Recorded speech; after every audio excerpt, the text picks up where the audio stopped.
however, to the top of the list, and we start this afternoon with the Brollys. Rainbows climb, clouds drift by, Brollys fly through a magic sky. Is this real? Are they dreams? Nothing appears to be what it seems.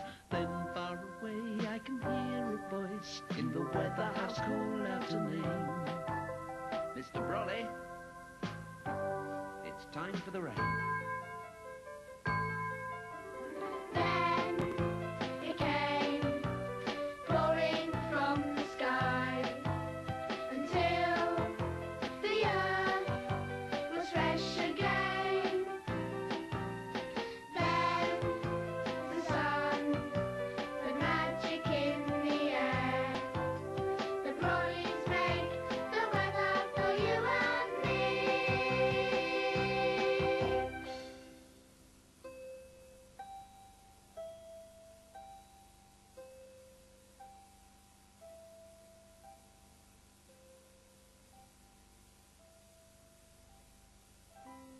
Harry was trying to go to sleep, but no sooner had he closed his eyes than he opened them again.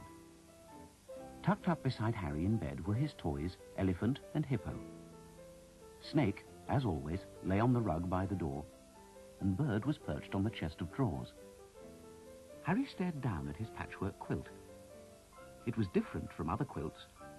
Instead of flowery scraps of material, it was made of little embroidered pictures of rainbows, stars and planets, clouds, and great flashes of lightning in a dark and stormy sky. It had been made a long, long time ago. On the wall hung Harry's weatherhouse. If the day was going to be fine and sunny, Mrs. Brolly came to her door. If the day was going to be wet and cloudy, Mr. Brolly came out. But of course, they never came out together, for it is impossible for a day to be both wet and dry at the same time. But what would happen if they both came out together? Wondered Harry, and he sat up and stared at the weatherhouse. As he stared, the doors seemed to grow larger. His bed grew smaller, and he found himself at the entrance of a weatherhouse. A light was shining from the door, through which Harry could see Mr. Brolly no longer fixed to his wooden stand, but moving freely about the room.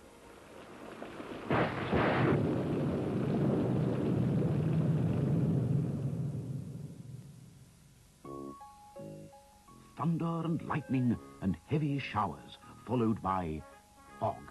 Yes, fog. I haven't done fog for a long time. Then he turned, saw Harry, and raised his hat. "Good evening, my boy," he said. "What do you say to fog, eh? Nice, misty, murky, and mysterious fog." And he handed Harry a card, on which was printed the words, "Mr. Brolly, Weatherman. Storms made to order." "Who would want to order a storm?" said Harry. "No one," said Mr. Brolly, "which is a pity, because I do love a good storm. Just think of it. Cracks of thunder, flashes of lightning. Are you sure you wouldn't like a storm? Just a small one?" But before Harry could answer, Mrs. Brolly came hurrying across the room and whisked Harry away to her bright and sunny kitchen. She sat down, smiled at Harry, and delved into her bag and brought out a patchwork quilt, just like the one on Harry's bed. "Fog and rain, wind and woe, that's all he ever thinks about," she said. Humming softly to herself, she began to stitch. From behind the kitchen door came the voice of Mr. Brolly. "Well, if I can't have a storm, I'll have fog. Misty, murky, mysterious fog." And from under the door, there began to creep little wisps and curls of fog. Mrs. Brolly didn't seem to notice, and just stitched away at her quilt. Then the wisps became billows. "Mrs. Brolly, look!" shouted Harry. Mrs. Brolly looked up, saw the fog, and delving once more into her bag, she brought out 2 umbrellas with duck's head handles. The green eye of the duck on Harry's umbrella winked at him, and for a moment he thought he heard a soft quack, quack. But before he could examine this delightful object, Mrs. Brolly hurried him out into a garden, which was full of sunflowers, and where rainbows arched across the sky. "What a beautiful garden! I didn't know you could have more than one rainbow," said Harry, and he and Mrs. Brolly hurried down the path. "Of course you can have more than one rainbow," said Mrs. Brolly. "You can have as many rainbows as you wish. People just think that there can only be one." Behind them, the fog was pouring from the kitchen door, hiding the garden from sight. It curled itself round their feet as they went, and then rose to Harry's knees. "Mrs. Brolly," said Harry, but again she seemed quite unconcerned. "Mr. Brolly thinks he makes the rainbows with his rain," she said, "but of course I make it with my sunshine." She opened her umbrella and rose some feet into the air above Harry's head.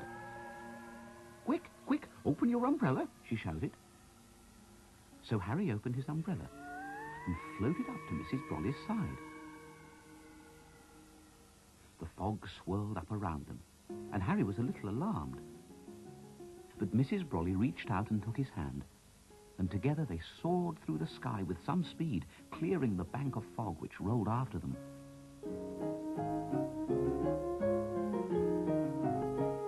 "Mr. Brolly and his fog, I'll show him sunshine, the like of which he's never seen before," said Mrs. Brolly.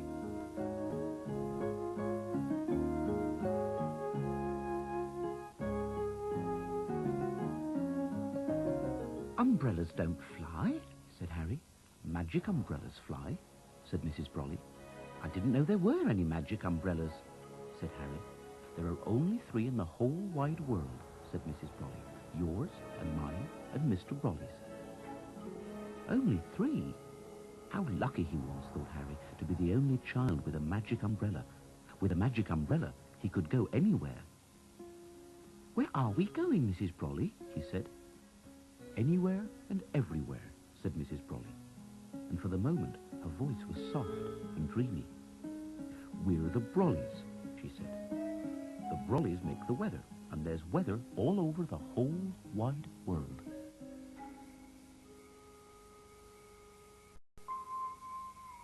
They came down beside a water hole. Mrs. Brolly sat down under a shady tree, took her patchwork quilt from her bag, and calmly began to stitch. Harry came down by the water hole, where a hippo lay, with a bird on its head. Close by, an elephant was drinking, and a brightly coloured snake lay basking on a rock. "Mrs. Brolly, where are we?" asked Harry.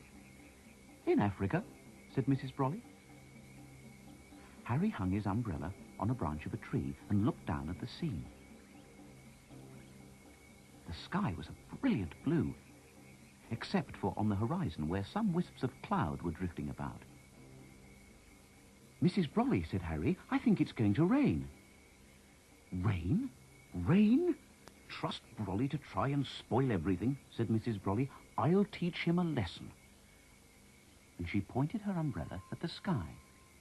The sun began to burn more fiercely than ever. And after a while, Harry saw that the plants round the waterhole had wilted, and that the waterhole itself was drying up.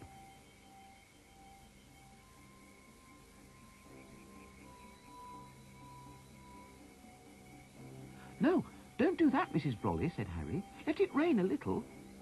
But Mrs. Brolly just went on stitching. Little by little, the waterhole shrank, until it was nothing more than a muddy puddle. And then that too began to disappear, and the earth began to crack.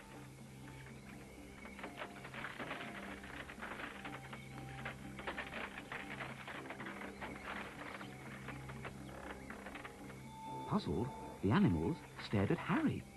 But what could he do to help? "Mrs. Brolly, I think you're being cruel," said Harry.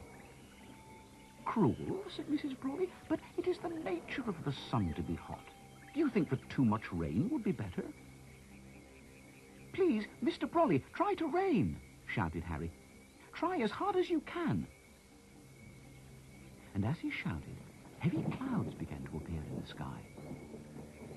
Over the dry, burning desert they came, like great galleons. But as they came, the sun shone all the brighter. And in no time at all, they were shriveled away to nothing. "Aha!" cried Mrs. Brolly. Then in came the clouds again, heavier this time. Everything and everyone became still. Mrs. Brolly stopped stitching, and the animals stood close to Harry's side.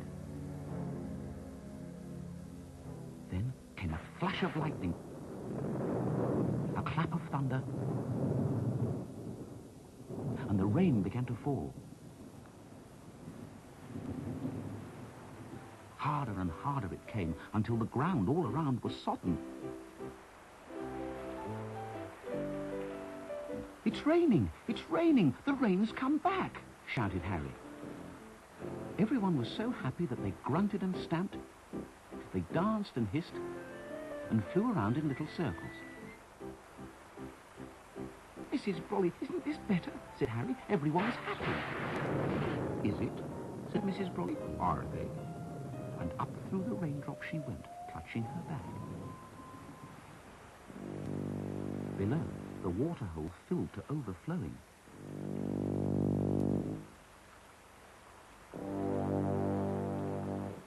"Stop!" shouted Harry. "Stop the rain!" But it just rained harder than ever, until the water was up to his waist. The elephant lifted Harry up onto his back, where the snake lay with the bird nestled in his corners. With the hippo by his side, he clambered up onto the small island, and there they stood, with the water rising higher and higher, until suddenly, in the distance, Harry saw a small, ark-like boat. "Mr. Brolly! Mr. Brolly!" he called. "Please help us!" Soon the boat came bobbing by, and Harry and the animals climbed aboard. "Isn't this wonderful?" cried Mr. Brolly. "No!" shouted Harry and the animals. "Isn't it exhilarating?" cried Mr. Brolly. "No!" said Harry. "I want to go home." "But my boy," said Mr. Brolly, "you must enjoy it while you can. Why, I haven't had such a good storm for years." And he stood waving his arms like someone conducting an orchestra. And the boat whirled round as though it were in a whirlpool. Round and round and round it went. Harry awoke with a start. It was morning, and the sun was shining through the window. Mrs. Brolly stood at the door of the weatherhouse, a little lifeless figure made of wood. The animals were toys once more, but Harry knew that they were only waiting for the magic to come again. And it would come again, of that he was certain. For next to his bed leant the new umbrella, with the duck's head handle.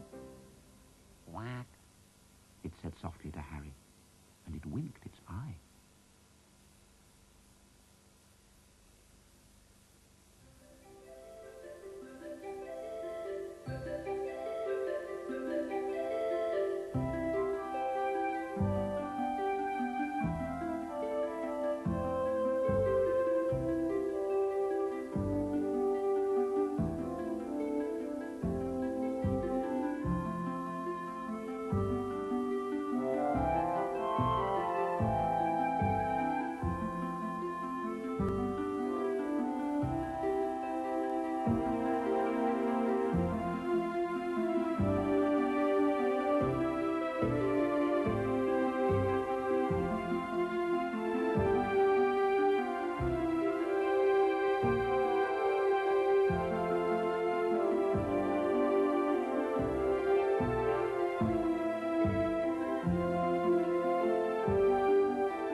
Now, why can't our children's BBC duck be as quiet as that umbrella, I want to know? We must